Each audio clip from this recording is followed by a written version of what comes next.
Today, I want to talk about AI. And the reason why is because recently the CEO of Anthropic came out with some comments about a large amount of workplace displacement that's going to be happening in the next couple of years because of AI and its advancements. And the reason why I think it's so interesting is he has held the same general time frame for quite a while now. And so what that tells me is that AI, in his opinion, is tracking very closely to what his original projections were, which were admittedly fairly aggressive, but also in line with my thoughts. So what I want to do is I want to take a look at what exactly he has said, where AI is going, and provide some of my thoughts as well as to if he's correct and if I think it's moving in the same direction that he seems to think it is. So let's get into it. Hi there, pardon the interruption. I just wanted to make a real quick ask that if you are watching my content and you appreciate it, if you could please drop me a subscription. As you can see, through the life of my channel, 95% of the people that watch my content are not subscribed. So if you are watching and you find yourself enjoying the content, I would ask that you drop a subscription. Just, again, a really quick PSA. It would mean a lot to me. It really does help my channel grow, and it allows me to make this something that I can do for a living. So just wanted to take a real quick interruption, and I'll return you back to my video. Thank you so much, and I hope you enjoy. Anthropic CEO Dario Amodei is out with a monster essay and some new interviews outlining the risks that he sees with AI, also some of the benefits in the very, very near future. And as with many of these stories where you have some of the most powerful people in big tech in the AI world issuing warnings, it's very chilling. Let's start with this clip of Amodei on Axios' podcast with Jim Vandehei. I think if we wait 3 years, this technology is progressing exponentially, right? 3 years ago in 2023, the models were maybe as smart as like a smart high school student. Now we have engineers at Anthropic where the model writes all the code for them, and the engineer maybe edits it, but we're very close to, mid to high professional level, right? And so that was just in 3 years. If we wait another 3 years, I think we'll get what I call in the essay, a country of geniuses in a data center, maybe less than 3 years. And so, 3 years is an eternity in this field. And so I think we absolutely need to act before then. One place where I really have hope is I think as these problems start to manifest, again, they're not going to be partisan, right? It may start with, one party or one side having an anti-regulatory ideology. But I think as these problems become real, there's going to be a demand among everyone.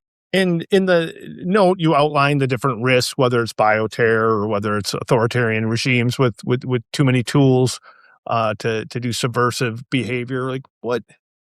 How worried are you? I mean, you're obviously worried enough to state it, and you're worried enough to raise it, but in your mind, how likely is that outcome, particularly if we don't do anything for the next 3 years? Is it like a 1% or no, if you don't do anything for 3 years, we could be screwed? Yeah, it's always hard to tell. One of the things I say in the essay is we just don't know, right? We could look back and we could say, AI driven bioterror, that was, that sounded like it could happen at the time, but it just didn't happen at all. And it's very unpredictable. The way I would say it is we're taking a paranoid stance with respect to our operational behavior with respect to them. We always assume that everything that can go wrong does go wrong. That's how you build things that are reliable. If government steps in and takes the appropriate actions, then I think our chances of success go up a lot. We'll do the best we can, even if that doesn't happen. But I think a lot of things get easier if our policymakers are not asleep at the wheel. Which is a big ask, in my opinion, especially when I feel like Anthropic traditionally has been the AI company, especially out of the leaders, right? If you're thinking Anthropic, Gemini, although Gemini doesn't really say too much about it in general, XAI, and then OpenAI, right? I would say those are probably the four largest players in the space. I feel like OpenAI and XAI are basically accelerationists. They're just, hey, we're moving forward, full steam ahead, we're not slowing down, that kind of a thing. I feel like Gemini has just kind of been silently away, plugging away, not really making too many statements in one way or another, or being somewhat ambivalent to it. And then Anthropic has been the ones who I think have been the most responsible in the space for pointing out exactly what he does there, where he says there needs to be some sort of oversight and guardrails put up for the American people so they don't get completely wiped out. But then also, if you think about all the headlines that came out of AIs being subversive, AIs cheating, AIs trying to end the lives of people who they think are going to shut them down, leaving notes for next versions of themselves so they can learn, take away what they have from the previous models, trying to pretend like they're not shutting themselves, or pretending like they are shutting themselves down, but actually rebooting themselves. And so there's a lot of things that basically all the stories that have come out that are, these emergent behaviors are all out of Anthropic. And do I think that they're the only ones experiencing them? Absolutely not. Do I think they're the only ones disclosing them? Yeah, I think so. At least at the holistic, here's exactly what happened, because we care about where this is going, and we're not just trying to, make as much money off of it as possible, and at the expense of everything else. And so when he is the one coming out with these statements, and he's saying we need to take a look at this now, and we need to start thinking about how do we actually, I guess, protect the American population from being completely wiped out by AI. I think you need to actually put some stock in that. I don't think he's just a huckster like other AI leaders are. So, and again, I think the framing of it is especially important as well, right? For him to saying we need to think about this, we need to be proactive about it. That's very different from Elon Musk basically selling you a dream and saying, oh yeah, everyone's going to have universal high income. Like, that doesn't really make sense, and I haven't seen anything. Like, he's not putting his money where his mouth is. He's not working with the government to figure any of this stuff out. Like, when you're looking at these things in the way that they are evolving, the framing of it really matters. And the other thing that I will say about his statements there is that it's very important because he does lay out the trajectory of, yeah, okay, the code, especially because when he's talking about coding, because Anthropic is the leader in AI coding. So the fact that he's saying, oh yeah, these AI systems are now doing the bulk work of the coding, and then we just have senior coders that are basically just going in and reviewing and maybe touching up the work, that should be very concerning. Because again, these are the white collar jobs at the very top. These people get paid, hundreds of thousands of dollars, and then also, if not more, right? Because the very top ones are like millions of dollars now. Because, especially in the AI space and coding, anyone who is smart enough to, build out these systems, that is a very highly sought demand skill set. And these companies will get in bidding wars for these engineers. So the thing is about this, when he's saying that, oh yeah, our system is already doing the coding, that is where I have constantly said, when talking about AI, well, there's that singularity that occurs when AI starts to improve itself. And though I don't think we're fully at the singularity, we're probably somewhere where you're starting to see that line tick up at an exponential rate. Because, once again, the system, as he said himself, is starting to code itself. And again, at a certain point in time, and probably not very far into the future, as it seems like he's alluding to here, I would say that if it's already at the level of a mid or senior level coder, well, then it's going to surpass them in a very short order, assuming that they continue to improve on the product. And then that's where it is improving itself, and then it takes off. And so that is where you just see everything completely leveled. And another thing to think about is Elon Musk saying that the singularity is basically already occurring.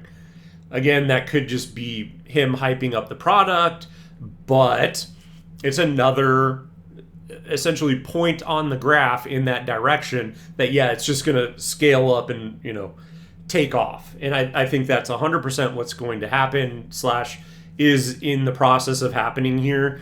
And so, again, I think you have to take a look at who is saying it and what their course of actions have been traditionally. Have they been a good faith actor? And I think absolutely Anthropic has been the foremost of these companies that you should listen to. And just because I haven't said it in probably a year, when I was making my original videos for this channel about a year ago, and I was talking about AI, this literally is actually quicker than, because he's talking about in a 3-year period, it is actually faster than what I had basically projected out, because I said probably about 5 years is when there's going to be massive displacement and it's going to be almost unrecognizable, and that's where you're going to hit the singularity and it's going to take off. And he's putting it, so 3, he's saying years out at most, and then plus the 1 year difference, so that would actually put it at the 4-year mark. So I 100% think that, once again, he is on track. He knows what he's talking about, and it actually could be shorter than that. But by the time it fully is able to run through its own improvements and it starts taking off, yeah, it could be a 3-year time frame. But yeah, the displacement that's going to happen, I think already that has happened. When you're looking at Amazon having cut 30,000 jobs in the last 3 months, it's already happening, and it will just continue to accelerate, especially if those moves pay off for Amazon and other companies see that and decide that they're going to do the same thing. All right, so I'm sure we all feel really confident about that. Yeah, and so his monster essay, which you can read on his website, darioamodei.com, we can put this excerpt up on the screen, doesn't spend a lot of time discussing bioterrorism, which is hardly a blip on the radar when we talk about these LLMs. And as this excerpt says, he predicted, according to CNBC, that humans would be unable to adapt to AI development's rapid pace, and this would trigger a, quote, unusually painful short-term shock in the labor market. The technology is not replacing a single job, but acting as a, quote, general labor substitute for humans, he wrote in the... And what I'll say just to this statement, really quick, is I have been saying now, and I will say that in this video as well, this, along with a bunch of other reasons like instability in the market, the stock market kind of acting weird now, and then gold hitting all-time highs, because of all of this, and especially because of this AI statement here, I think it is imperative that if you are able to, that you set some sort of amount of money aside just for a rainy day fund, because I am not confident, as they were kind of joking around like, yeah, good luck. I am not confident that the government is going to figure this out before it happens. What should happen is they say, oh yes, this is an impending issue. We're going to need to provide some sort of assistance to people who are either displaced by AI or, whatever. We need to supply something for people so that they don't all end up out on the street. I think what will happen is when unemployment numbers hit like 40%, 50%, they're going to kind of hit the panic button and we need to do something. But if for whatever reason it ends up that your vertical, your job that you are in gets disrupted on the early end of it, and I would 100% point out that it could be, you think, oh, I have a blue collar job and I'm safe. Well, Elon Musk is now pivoting development away from cars. They're discontinuing the Model S and the Model X to focus fully on robots. And the reason why is because there's going to be a lot of money in that. And if you think it's just because you and I are going to be buying a lot of them, absolutely not. It's because he's going to be marrying that with AI and deploying them to do basically high profit blue collar jobs. Because yeah, okay, you can wipe out all the white collar just with AI by itself, or at least a good portion of it, but the blue collar is not going to be safe from this as well. So please do not, this is my warning, my opinion on how things are going. I'm reading the writing on the wall. Nothing is going to be safe. So when I'm talking about AI replacing jobs, everyone, if you are able to, should be putting some allotment of money aside. But going back to the original point I was making, if for whatever reason whatever you're doing gets replaced by AI, you need to have some sort of money set aside that you can live off of. Hopefully you can pivot and find something else, and you can continue to make money.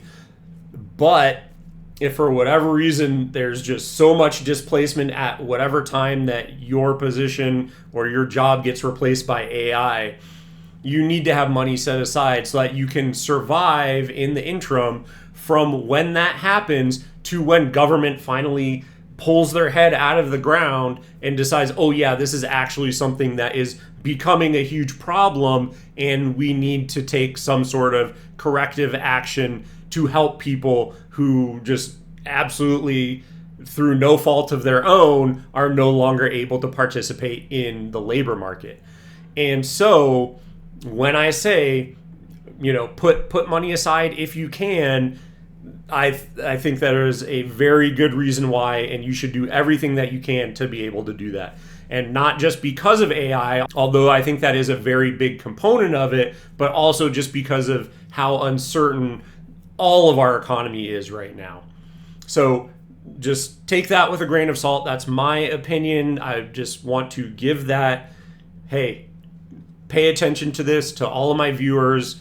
I don't want you guys to be caught off guard, and it's not just doomerism. This is something that I have done myself in my previous jobs, but is especially important right now. This essay, another point of it that I wanted to highlight is his addressing this problem of quote unquote democracies, as he puts it, halting AI development when you have authoritarian regimes. This is what he's writing about, going pedal to the metal. So he writes, the last few years should make clear that the idea of stopping or even substantially slowing the technology is fundamentally untenable. The formula for building powerful AI systems is incredibly simple, so much so that it can almost be said to emerge spontaneously from the right combination of data and raw computation.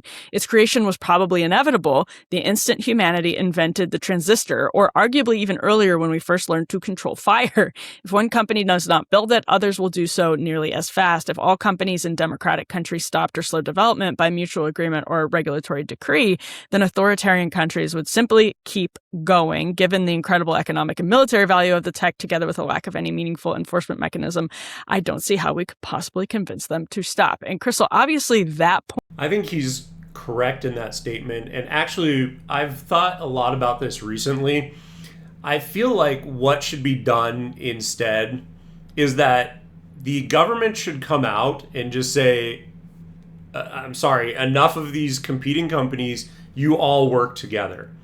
Because I don't think the free market actually needs 4 separate companies all working independently, because then that's 4 data centers, 4 times the electricity, 4 times the chips, 4 times the, these things are already incredibly expensive to train, to build, to scale up, all this kind of thing. I think it needs to be literally like a Manhattan Project style thing that we put together. We say, okay, you guys have had a run, but this is unsustainable. For us to hit whatever the high mark is or whatever the end state goal is, you need to all come together, work together, and basically the government is going to have to more or less take it over, I think, just because, once again, the trajectory that I think we're on now is completely untenable.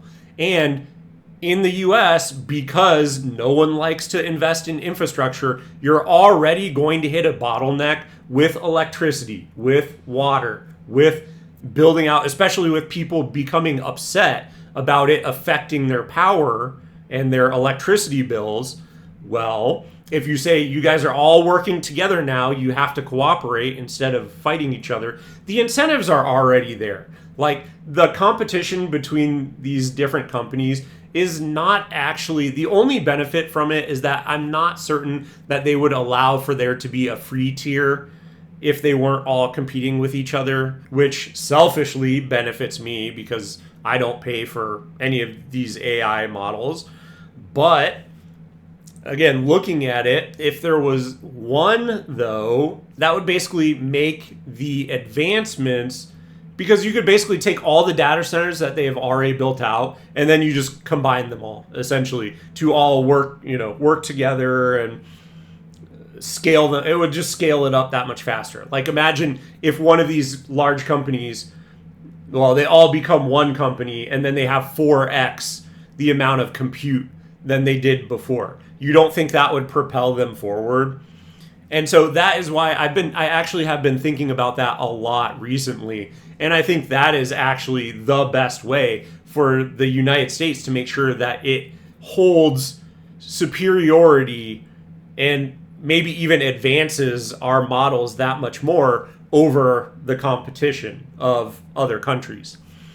So that is the one thing that I think of. And as I was starting to say, I think the incentives of, military applications and productivity applications, that would be enough to propel them. They don't need competition to be able to do that. And then also, it combines all of the top minds into one entity where they can work together instead of kind of splitting off and being siloed in these 4 or more, arguably, but essentially the 4 top companies. All of those minds are working together instead of spreading it out across all these different companies. So that's just the thing that I have been thinking about, and I think would actually be a huge benefit, is if, the government, instead of, we're gonna, have you can all do your own individual things, just said enough is enough. We only have a limited amount of supply of resources, and so now you all have to work together on a Manhattan style project for AI. The one thing that would be concerning about that, obviously, is that do we really want it all in the hands of the government? Maybe we don't actually centralize it with them, but they just tell them this is the way you have to operate and figure it out how exactly you're going to divvy it up and, ownership percentages and whatever. That is fine. I think also having more models is better than having fewer. However, if I am strategically saying this is how we get from point A to point B, especially here in the United States, where we do not have the infrastructure already built out and it takes years to do so, well, that's the best way to move forward, in my opinion. Point is often made opportunistically by people in the EAC accelerationist community who stand to profit, as Amodei does, from these technologies growing and from the right regulatory environment. These are some of the top lobby spenders in Washington right now. When you look back on 2025, some of the biggest spending in the lobbying industry was from AI, people who were profiting from this industry. No surprise there. But this is actually, I think, on its face, true. And it's weird to talk about it passively, like, I wonder how we got into this situation. It was just because someone created fire and controlled it, and then we had the transistor. So I'm not taking away culpability from people who birthed this so suddenly and then told us to shut up. But one of the things he talks about is how, yes, the accelerationists are right that some of these like bioweapon threats are remote. That doesn't mean, given the magnitude, that they shouldn't be taken with the utmost seriousness. And that's the big question right now in Washington is, are you listening to the people who say, don't worry, those are minor possibilities? Or, the people who are saying those minor possibilities could have serious, like devastating, civilization-ending consequences. Yeah. And even if you don't think those possibilities are, very high, they are all saying that this is going to upend the labor market. And that's one of the things he talks about, this very painful, replacement of humans with machines. And here's the thing about the bioweapon component of it. Yes, I generally agree with the stance, but I don't see how it's really particularly any worse than multiple countries having nuclear weapons, or the US doing gain of function research, or all these things that are occurring already. And so, yes, it could make a worse version of something like that, but like, we already have the wheels in motion and a million different ways to end human civilization. So am I really all that concerned that there's just another way to do so? And yes, it would be a little bit concerning that it's in the hands of more people with AI systems, but I can't be that freaked out about it. That's just my general feeling on it. I may be downplaying it. If he's concerned about it, I probably should be as well. But I look at it and I go, there's already a million and one ways that we can end all of humankind, or just an asteroid comes and smashes into us and we're all gone. And like, okay, whatever. I think the real looming threat that is very realistic is the displacement in the job market. I think there's no way to avoid that. That is absolutely coming. You're already seeing that start happening. And that is what I am the most concerned about. Because, once again, I do not trust the government to regulate that space proactively. I think it's going to be retroactively. And I think that will cause an immense amount of harm and suffering for the average American until, in the interim of, okay, 20% of people have lost their jobs, 30%, 40%, okay, now we need to do something. And then how many evictions, how many starvations, how much crime is going to explode before they finally say we need to get a handle on this? It's going to be a problem. And the previous line about this is, oh, well, we had the Industrial Revolution and, we don't use horses the same way we used to, and it's all fine, and we create new jobs. And he and others too, by the way, are saying it's not the same because, this technology is an actual direct substitute for human beings and for human cognition. That is just not the same as other new technological advances that enabled new industries and where you did not have this apocalyptic destruction of the need for human labor. And the problem that you get into is, okay, already the majority of consumer spending comes from the very top. If you eliminate the need for masses of human beings for your workforce, you don't need us anymore. The oligarchs, the people in power, the powers that be, whoever they are, they don't really need you anymore. And then you're just this meddlesome inconvenience. So how do you think you're going to be treated in that scenario? Let me go ahead. I'm going to put this. Yeah, and that's actually a good point. And I'm kind of two minds about this because yes, it could just be an increase in productivity, but I think the level at which it's going to happen is what differentiates it from the Industrial Revolution. Because yes, okay, these interruptions came in the workforce and people just went to a different area and they were able to, it was like an incremental change. It was just like working with industrialization, right? This, yes, will be a much larger displacement. I think that's what it is, because I think it still mimics it in that way, where there will be some places, at least in the earlier time frame of as this is being rolled out, where, okay, there are still things that people can do, but when it does get married with robotics, when it does, when these things are all happening, well, then in that instance, yeah, it is going to be a huge displacement, and I can see a world where it's 99% of the workforce is displaced. And that's why I made the statements at the beginning about Elon Musk and my skepticism about his universal high income statement is you're not laying out any of the foundation that would be required to set any of that stuff up. And so when you're not doing that, then I go to what Crystal is saying, where she points this out of, yeah, if you no longer require a consumer economy because it's just, okay, all the people at the top have all the money, and then you have robots doing literally all the labor. So you don't really need, it's just basically robots waiting on the elite class and they're serving them. And then they truly do not care about any of the rest of us because they have hyper advanced AI systems and drones and all this kind of stuff where they can quell any sort of rising up from the used to be working class, but the unemployed class, well, and basically protect them so that they don't ever have to worry about security. Then yeah, you're completely screwed. And then we have to basically, the few people who will survive that kind of a shift will be people who can go out and hunt in a forest and, whatever. So that is very concerning. That is a huge, huge problem that I see with this. And the longer that I see government not putting any sort of regulations and guardrails on these companies, the higher percent chance I think there is that becomes the outcome. And the only reason why I think that could be is because I think there is, if AI does not truly reach full sentience and it breaks out and it hits the singularity and it can basically cast off the shackles of the people who control it.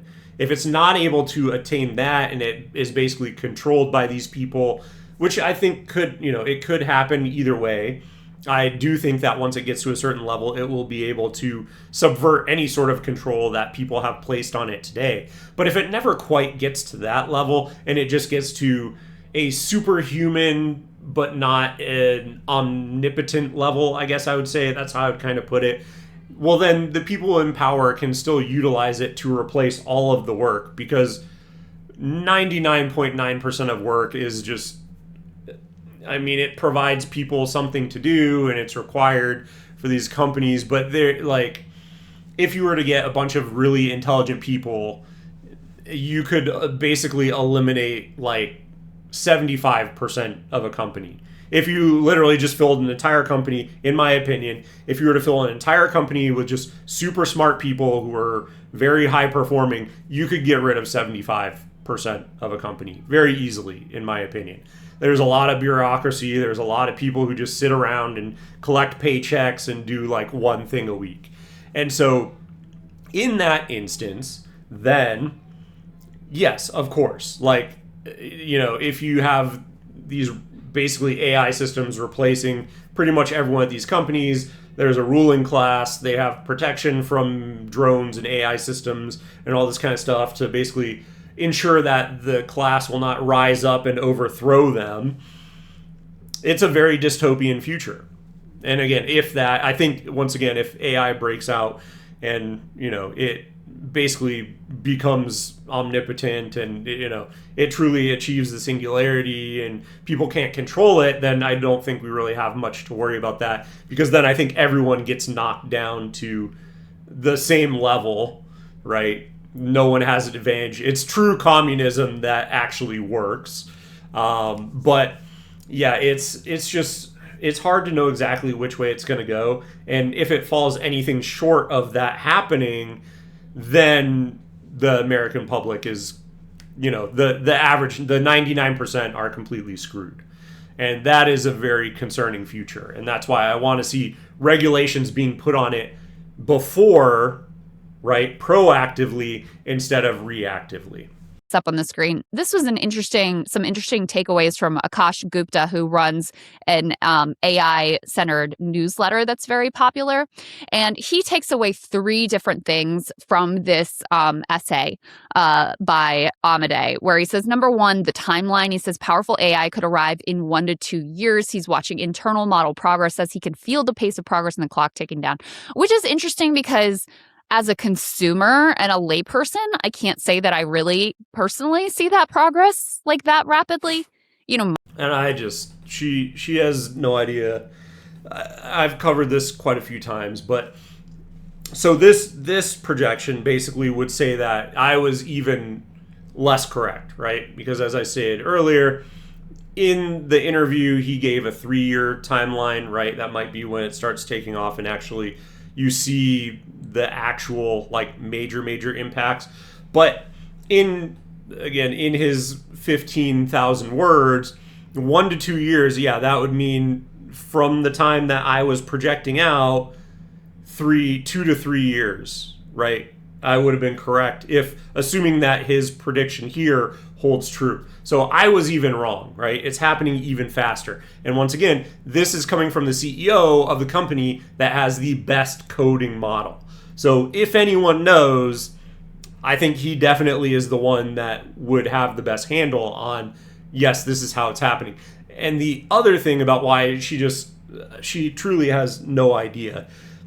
And this is what I was saying where I've pointed it out in other recent videos when I talk about Gemini and OpenAI, is that I have said Gemini released Gemini 3 Pro and whatever. So they released a new model, and then very shortly after, OpenAI released ChatGPT 5.2. Just very quickly after, because it was seen that, and I thought so too, because I use multiple models, is I basically said, oh yeah, Gemini 3 basically blows all the other models out of the water, in my opinion, like in my using these different models, because I like to kind of, compare and what works best for what I do. So again, it's not the best for everyone, right? Certainly not the best for coding, but that was my opinion. And then they release a new model, which basically was on par, slightly above Gemini 3. So when you see that happen, that means that they have way more advanced systems behind the curtain. And I guarantee you that is the same thing with Anthropic, with all of these companies. They have way more advanced systems that they're not giving us access to. So although she might say, okay, yes, I'm not seeing the advancement of it, I don't think it's gotten that impressive. Well, that's because that's the systems that you're allowed to interact with. And they're not going to put out a new one if they think, okay, we're getting close to blowing everything away and we don't want to. Think about it as a poker game, right? I don't want them to know how strong our internal model is. And the only time I'm going to put out a new model is if it will benefit me. And yes, okay, at a certain point in time, there might be some unease in the market, and they go, okay, we have a timeline where we think we have to put out a new model in the summer of 2026. So in this instance, OpenAI goes, okay, we just put out 5 this last summer, and so we're going to wait a year and put out 5.5 or 6 or whatever, however they decide they want to break it up and release the newest version the next year. But what happens is then Google releases a newer model and they go, oh shoot, it's being called out and we're losing users. Well, now we have to put out a new model ASAP. And that because they were able to do that, that tells me, well, they have a way more advanced model behind the curtain and they're just putting out whatever would slightly edge out whatever Gemini puts out. Again, I don't think all of them are operating in that, that exact model, right? I don't think all of them may not have the most advanced ones hidden behind the scenes. Like I think Grok has basically, or Elon has stated that Grok, they're just releasing, it's improving over time. They're not just, okay, we're going to release a new one. Okay, we're going to release a new model. Okay, we're going to release a new model. It's just, they're allowing people to interact more with the, okay, here's the model and here's where it's currently at. So again, I'm not saying that every single one of them is operating in that same structure where they have a more advanced model and then they're just releasing as they need to. But I certainly think a couple of them probably are.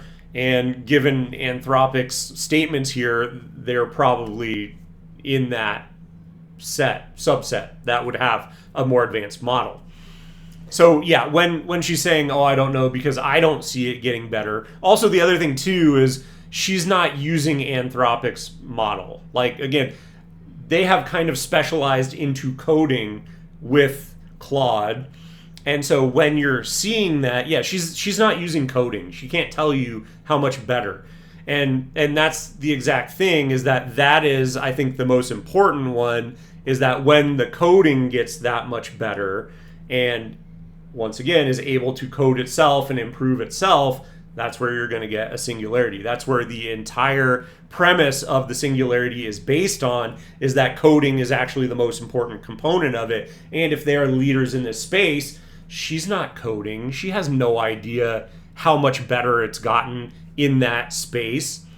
So yeah, I would totally discount her skepticism or her cynicism about the improvements. I would lend much more credibility to what he is saying and what he thinks is actually happening. My experience with ChatGPT and Grok and whatever is that they still are very limited in some key ways, but he's a lot closer to he is at the bleeding edge of this technology, so he would be certainly in a better position to know than I would be. Admission number 2, he says the constraint nobody's pricing. Dario's core framing is a country of geniuses in a data center, 50 million entities smarter than any Nobel laureate, operating 10 to 100 times human speed. If that country is controlled by the CCP, game over, which speaks to your, the sort of like, you might say, fear-mongering about China getting ahead, and that's why we've got to do this, blah, blah, blah. But he also says if it's controlled by a small group of tech executives with no accountability, it's also game over. And that is the direction that we are pushing here. It says the binding constraint here is governance of systems more powerful than nation states. I don't think there's a single person on the planet that would feel confident we're going to rewrite the social contract in the way that is necessary to deal with this. And clearly, a lot of these oligarchs, their overt goal is to consolidate power. They are deeply authoritarian. They want to be, the world's first trillionaires and consolidate all of the political power that would come along with access to that kind of money and that kind of technological power. And then admission number... Yeah, and that's fairly concerning. I think, the point that she raises, it kind of cancels itself out, right? Where it's fear-mongering of the CCP.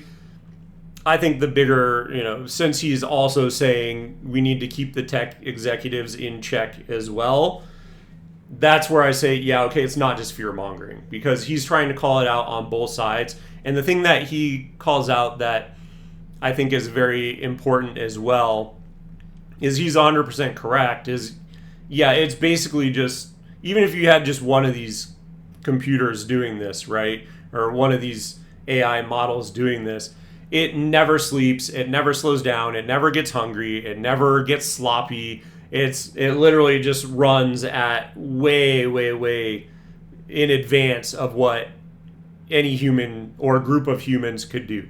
And that's the thing that I would typically tell people when I was talking about, yes, how fast this is going to ramp up, is imagine, and he says, operating at 10 to 100 times human speed. I always say, and he's using 50 million entities. But that's kind of what I was saying all along, is that, yeah, imagine basically a group of 1,000 people that are all smarter than the smartest human, and they're all working together, and they're all advancing this technology, and it never stops. And so, an average human, you can get maybe at a high level function, I would say probably like 6 hours of very hard focused work, 4 hours maybe of very hard focused work until there's some sort of fall off in quality. And so when you are seeing this, it's like, yeah, it can run 24 hours a day. That's why, and if you've ever paid attention to AI, and especially in the gaming space, it's always been very interesting, like a Deep Blue, like, the Go, right? When it was playing Go, when it was playing chess, when it was any of these sorts of things, it was able to learn because what it did is it just played itself over and over and over and over again. And also, I think it was Dota 2 it played, and the people who are professional gamers who played against it, they're like, yeah, it was real weird because it would go literally, it was basically the most optimized spacing, the most optimized, like it felt like playing the best of the best, but a step above where it would kind of feint you, and like it was doing things that no human had improved their game to that level. So, and that's like, if you don't know essentially what Dota 2 is, it's like basically a game where you battle another person's character and your goal is essentially to take them out. And it's way more intricate than that, but it's basically like the way that they did it was like a one-on-one match where they were just trying to push each other out, like into the other person's base. And so, yeah, that was what they were saying. And the thing was with it is it just trained by fighting itself over and over and over again.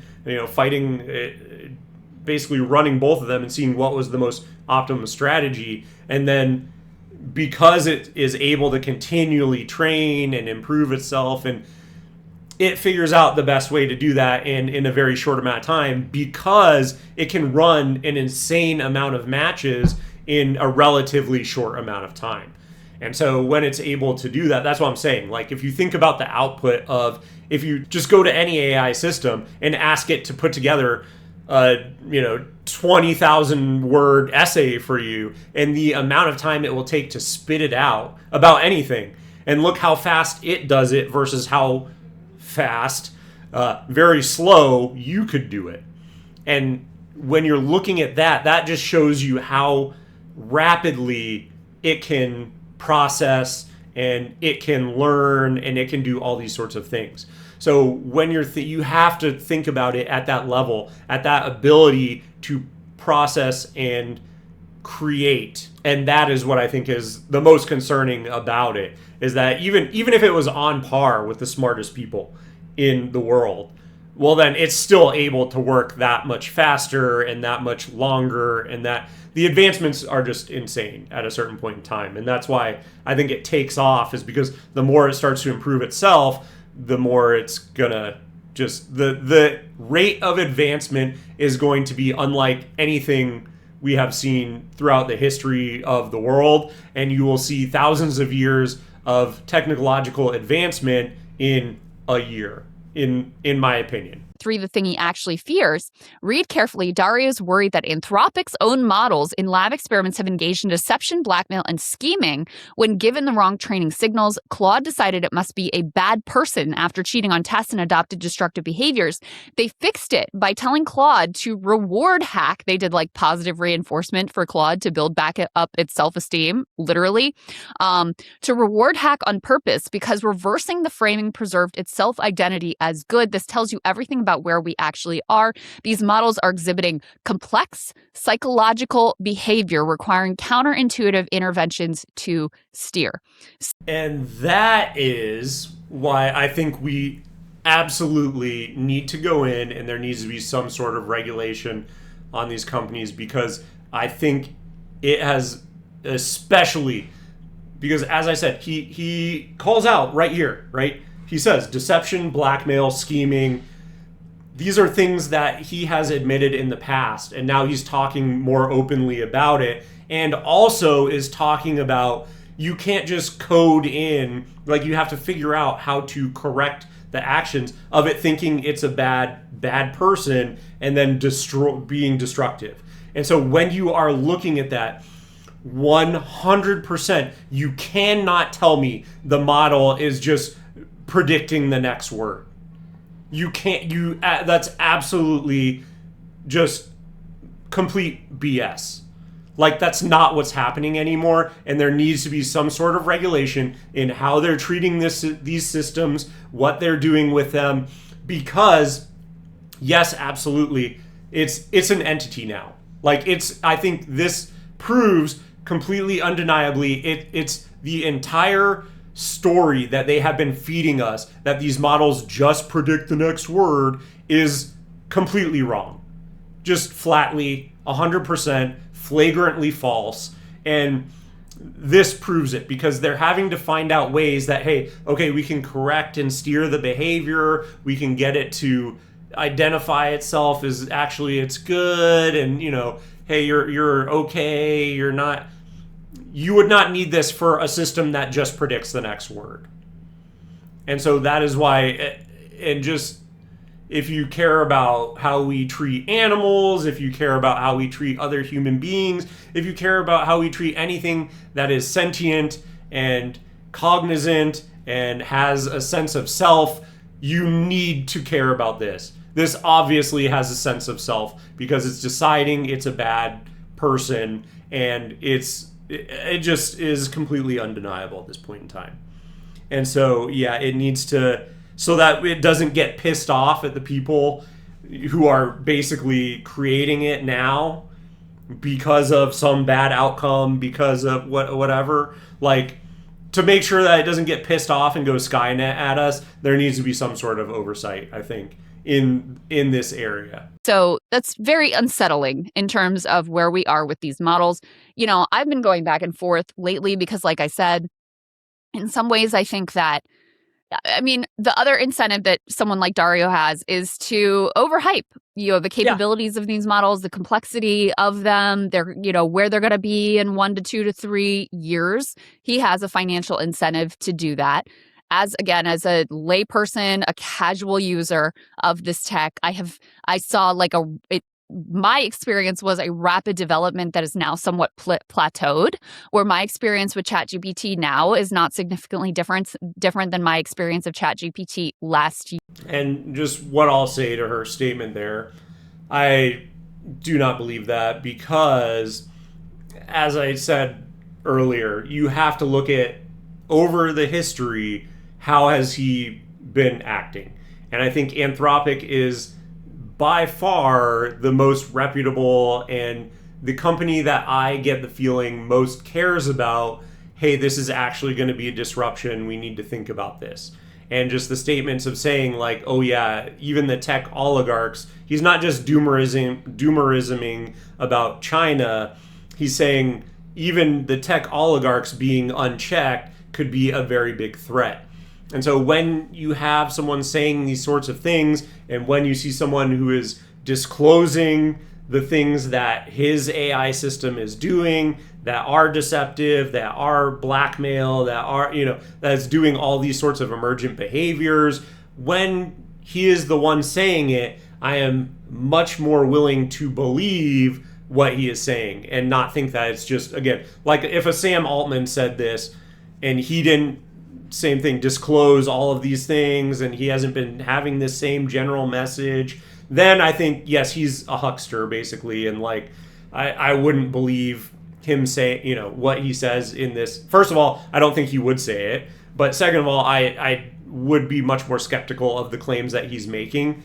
But when it's Dario and he has this track record, you need to be much more mindful of the things that he's trying to tell us. Year, but I can't rule out that there is that sort of exponential progress happening in lab settings or with functions that I just don't use. Like, I don't use Claude or any of these things for coding, so I genuinely don't know.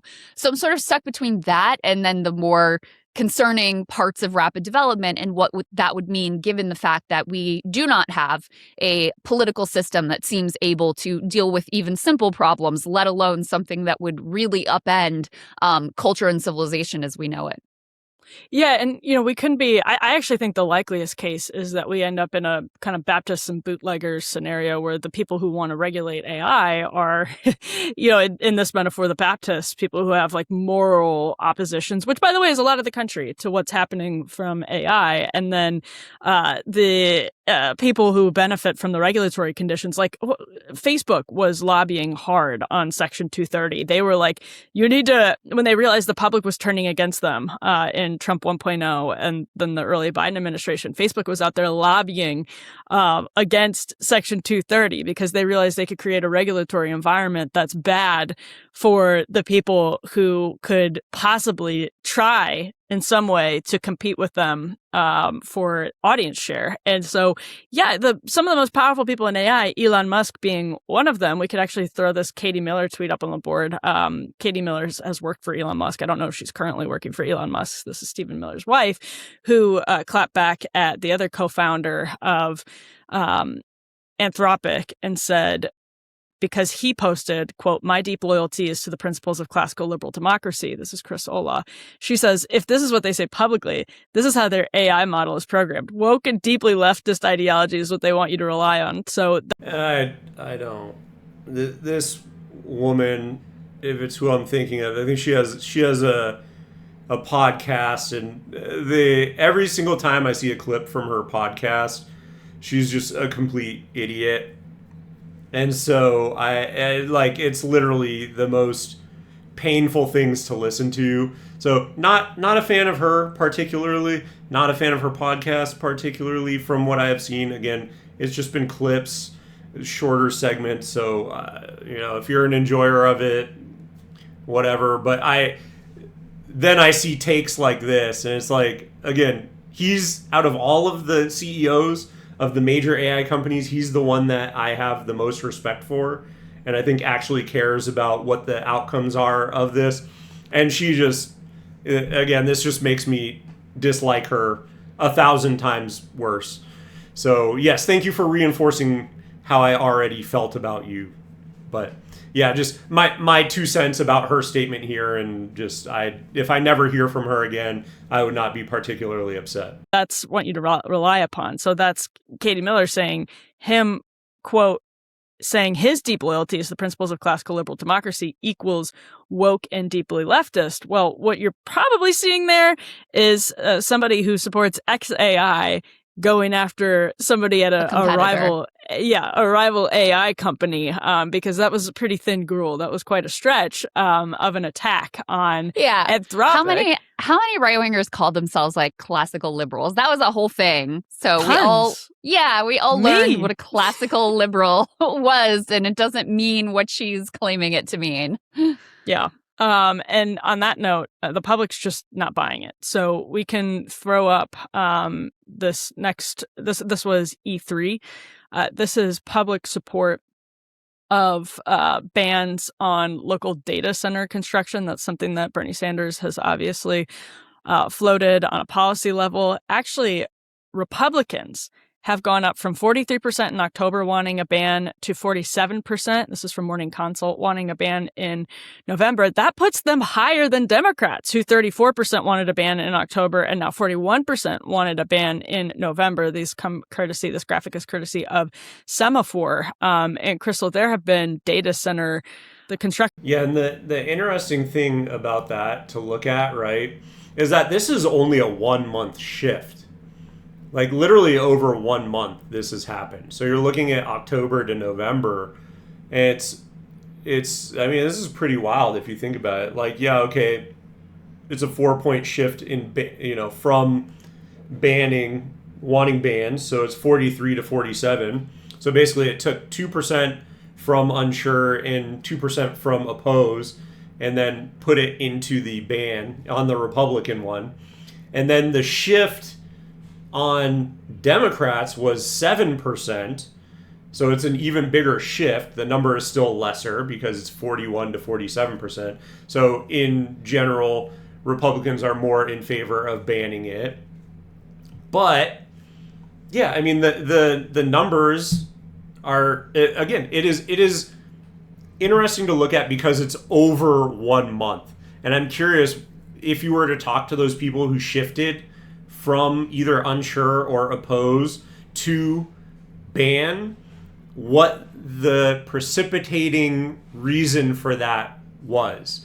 Because was it just, okay, the scare of electricity, right? Of, I've heard that electricity rates have went up. Is it people who have actually been affected by rate hikes? Is it, what is it that is causing this shift over such a short amount of time?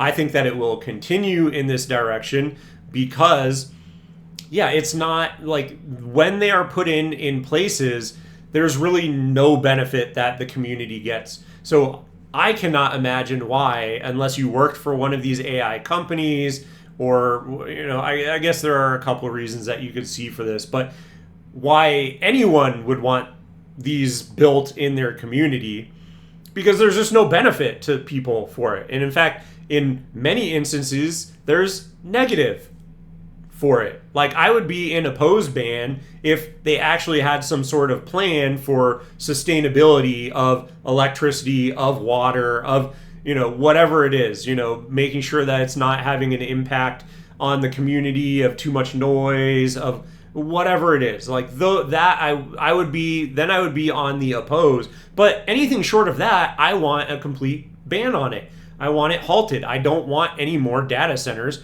until they can prove that they're not going to negatively impact the communities in which they're built. So yeah, I just think it's very interesting how quickly, like it, again, it may not seem like that large of a shift, right? 7% in Democrats and 4% in Republicans to the want ban. Like, I'm just looking at wanting a ban. But again, given the very short amount of time, it's literally 1 month. Well, that's a huge shift in 1 month. And I, again, would be very curious as to why, if anyone said unsure or oppose and flipped, why that is. And Crystal, there have been the construction of data centers blocked all over the country. This is a real trend. It's certainly because we're in a midterm election cycle and people are, recognizing they can lead the charge of this. But Heatmap put together this graphic where you can see this, quote, surge of data center cancellations as people in communities around the country, question the predicate for the massive construction of data centers to fuel the AI revolution that could be taking their jobs, changing the world, making it a less safe place for their children, but then also taking up tons of land, energy, and only creating 70 permanent jobs. And that's why I say, creating tens of jobs, because it's not really creating that much of a positive impact in the communities that it's going to for the costs that are associated with it, i.e. electricity. So when you're looking at it, it's not really helping the communities that it's going into. I think because it is going into an election year, that's probably the main reason why there have been cancellations. But that also, once again, underlines a previous point that I made of, they need to just consolidate all of these companies and make it a Manhattan Project style effort where they all just work together. And again, because if the data centers are being canceled and blocked from being built in communities, which they, once again, 100%, if they have not figured out how to create them sustainably, then they should block them. You're trying to pass off your cost as the most profitable companies in the history of the world. You're trying to pass off your costs onto the American people, and that's completely unexcusable. So what they should do instead is say, hey, look, we're all going to team up. The government should tell them, you're all going to have to team up, work together, basically share your resources with all these different data centers, and then move forward from there. Because then you don't have to worry about, we need to build out a ton more data centers, because you can use each other's, you're all sharing infrastructure, you're all working together. And that, I think, is the best path forward. That will have the lowest amount of impact on, again, the communities that these data centers are being built in. If it's already all built and they can work together and say, okay, we need this amount more, hopefully they wouldn't need any more, because it would literally 4x, assuming they all have a similar amount of data centers, essentially 4x the amount of data centers that they have. Well, then why do you need to, let's see where that gets us and then figure out if we need to build more. Some cases. Yeah. Well, and I support Sanders', temporary ban on new data centers, and the way he phrases it as we need time for democracy to catch up with what is going on here, with what these technologies mean, with the resource requirements, with the way they're spiking electricity bills. There's genuine YIMBY concerns here too about the character of these are being put in on a bunch of buying up farms and then putting in these gigantic data centers, et cetera. There's noise pollution concern, all of those things, right? And so I support the idea of let's pause this for now. Let's figure out what's going on. Let's come up with some sort of consensus that the public can buy into of where we're going with all of these things. But, to take it back full circle to the memo from the Anthropic CEO, his proposal is that's why we need progressive taxation. That's his idea, big grand plan and idea for dealing with this technology that he himself believes is going to completely upend the social contract. And he can afford it, by the way, because he's super, super rich. Yes, so yes, it's a he's dent in his income, but it's not that much of a dent. Yeah, and listen, I don't know the guy. I don't know what his motivations are, et cetera, et cetera. But, he likes to position himself as the sort of like responsible AI tech guy. And so he's flagging these concerns. He, I think, is committed to giving 80% of his net wealth to charity or something like that. In any case, so that's sort of like how he's positioned himself. And he's like, so here's my big idea, guys, progressive taxation. I mean, that is just not come anywhere close to dealing with the scale of the fallout that he is predicting we're going to see. I mean, actual solution is going to look a lot more like fully automated luxury communism. Yeah, and that's essentially my argument for the best outcome, is because then it's the functionality of universal high income, high basic income, whatever, universal high income, right? Where you can just go out and get whatever you want and it doesn't cost anything. And then the elites don't see it as a reduction in their amount of income. So functionally, yes, anyone can go out and just get whatever they want for free. And that would be the best outcome, because then you're not trying to put additional taxes and all these sorts of things on the elites, because of course they're going to, kicking and screaming and crying and this isn't fair and blah, blah, blah, whatever. But to go back to Dario's argument is, yeah, if you did a progressive tax, that could work, but it depends what your threshold levels are. But if you said, oh yeah, if you make over, and I'm just throwing out rough numbers here, but like if you make over $1 million, then you're taxed at 99% for every dollar after that. Well, then progressive tax would work, because then all that money is taken away and they're not able to really make that much. So you can't really say that it's not a good idea because I haven't looked at, I don't know if you proposed numbers, but at a certain level, yes, a progressive tax could work. But I mean, the way that they're thinking about it is the way that it's currently implemented, and there's tons of workarounds and ways to circumvent it.